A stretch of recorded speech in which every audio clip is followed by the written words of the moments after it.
How would you describe corporate America? Corporate America. I think corporate America is, they look out for their shareholders and they look out for the CFO.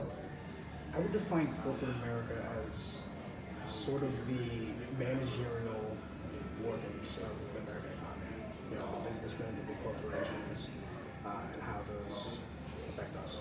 So I think that's just a really general term that maybe refers to anybody working in very large corporate types of situations. You can't really pinpoint and say Google is corporate America or Apple is corporate America. It's just big corporations.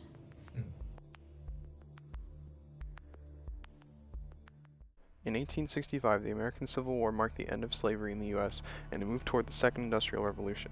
History saw greats such as J.P. Morgan, John D. Rockefeller, and Andrew Carnegie rise to immense wealth by developing large corporations within the railroad, steel, and oil industries. Each of them made an impact on increasing productivity in society and shaping the economy, thus laying down the foundations to form modern-day corporate America. Corporate America, despite its reputation for success and upward mobility, has a dark reality of exploitation and manipulation. Today, practices of big corporations such as price fixing, monopolistic competition, and lobbying contribute to a disturbing form of modern-day slavery that exists in corporate America.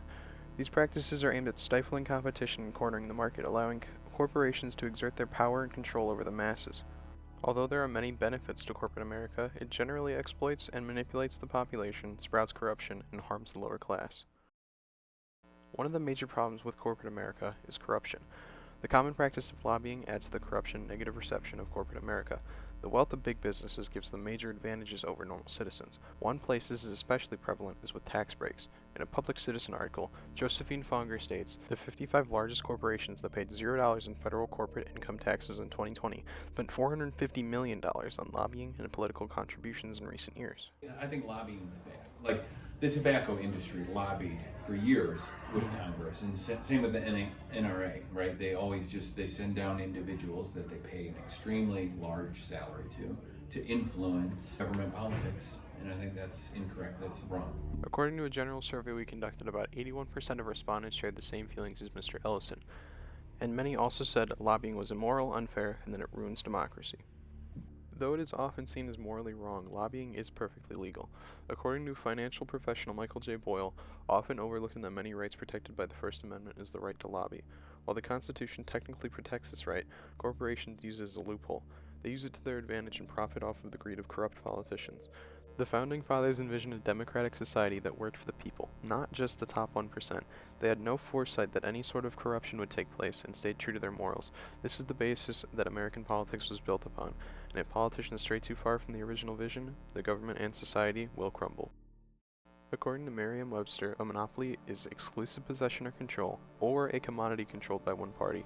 In our Corporate America survey, when asked about their thoughts on companies owning lots of subsidiaries, 25% of our respondents believed it has negative drawbacks, while 62.5% had a general positive perception of it, whilst other survey takers maintained a neutral stance. Gasoline, an everyday necessity for fuel, has gone up significantly over the past few years, from $3 to $6 or even higher in some states. What's interesting is that the same corporations responsible for providing this natural resource, which are ExxonMobil, Chevron, BP, and Shell, have all had corporate profits soar as high as 169% last year, resulting in $125 billion.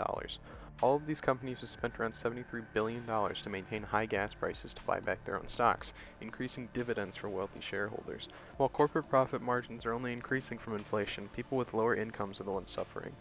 So the only company that comes to mind right away is the Ticketmaster situation, which is a corporation.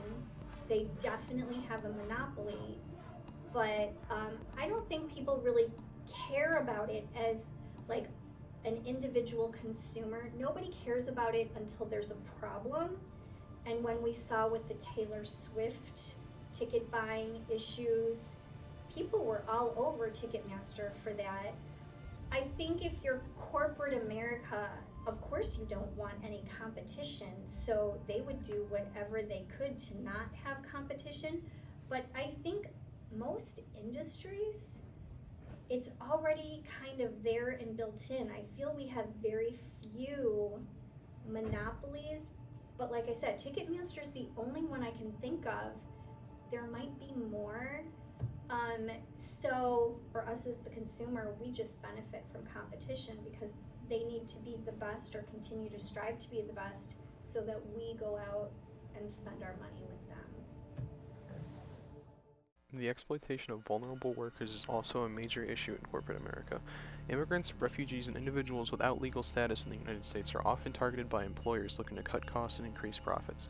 These workers may be forced to work long hours for low pay and limited benefits, trapping them in a never-ending cycle of exploitation and abuse, which can be perceived by some as a form of modern-day slavery. This problem is exacerbated by the lack of government oversight and enforcement of labor laws, which allow many employers to evade accountability and continue their abusive practices.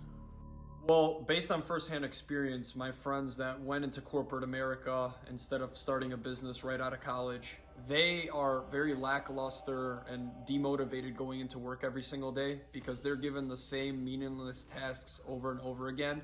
And there's a lot of politics in corporate America. You know, there's a lot of people you got to rub your elbows with, right, to get that next promotion and get leveled up. And there's just a huge ceiling right over your head. Whereas when you're working for yourself, really you're creating your own boundaries and really you have limitless opportunities.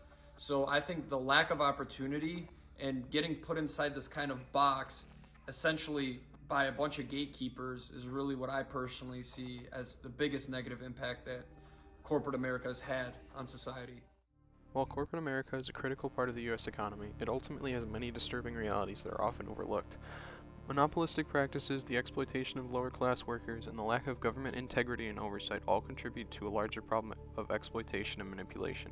Without change, the divide between the top 1% and the rest of society will only continue to widen, leading to a future of social and economic instability. We urge you not to fall into the trap of modern-day slavery that is corporate America, because if you don't follow your dreams, somebody will hire you to follow theirs.